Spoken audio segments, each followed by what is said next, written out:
Hi friends, welcome back to my channel. இன்றைக்கி கருப்பு உளுந்து லட்டு ரெசிபி தான் ஷேர் பண்ணியிருக்கேன். இது நம்மளோட இடுப்புக்கும் போன்ஸ்க்கும் ரொம்ப நல்லது. வாங்க எப்படி பண்ணுறதுன்னு பார்க்கலாம்.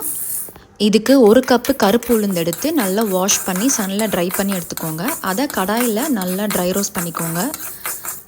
அது கூடவே 1/4 கப்பு பச்சரிசி, அதையும் அதே மாதிரி வாஷ் பண்ணி சன் ட்ரை பண்ணி அது கூட ஆட் பண்ணிக்கிட்டு ட்ரை ரோஸ்ட் பண்ணிக்கோங்க. And then 1 tablespoon sesame seeds. கருப்பு எள்ளு இருந்தால் அதை ஆட் பண்ணிக்கோங்க. என்கிட்ட ஒயிட் தான் இருந்துச்சு, ஸோ நான் அதை ஆட் பண்ணிக்கிட்டேன்.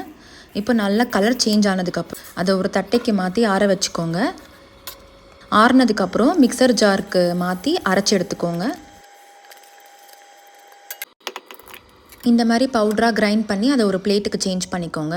இப்போது 3/4 கப்பு வெல்லமும் நாட்டு சர்க்கரையும் மிக்ஸ்டாக ஆட் பண்ணி அதையும் அதே மாதிரி மிக்சர் ஜாரில் கிரைண்ட் பண்ணி ஆட் பண்ணிக்கோங்க.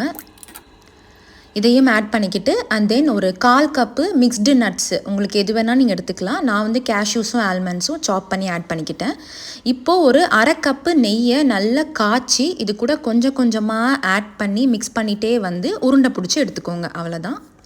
ரொம்ப சிம்பிள் ரெசிபிங்க, பட் ஹெல்த் பெனிஃபிட்ஸ் நிறைய இருக்குது.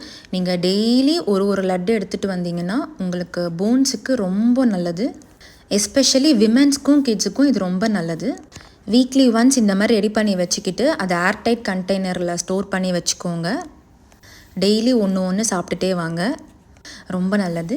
ஸோ அவ்வளோதான். இந்த வீடியோ உங்களுக்கு பிடிச்சிருந்தா லைக் பண்ணுங்கள், கமெண்ட் பண்ணுங்கள், அண்ட் என்னோடய சேனலுக்கு மறக்காமல் சப்ஸ்கிரைப் பண்ணுங்கள். தேங்க்யூ ஃபார் வாட்சிங்.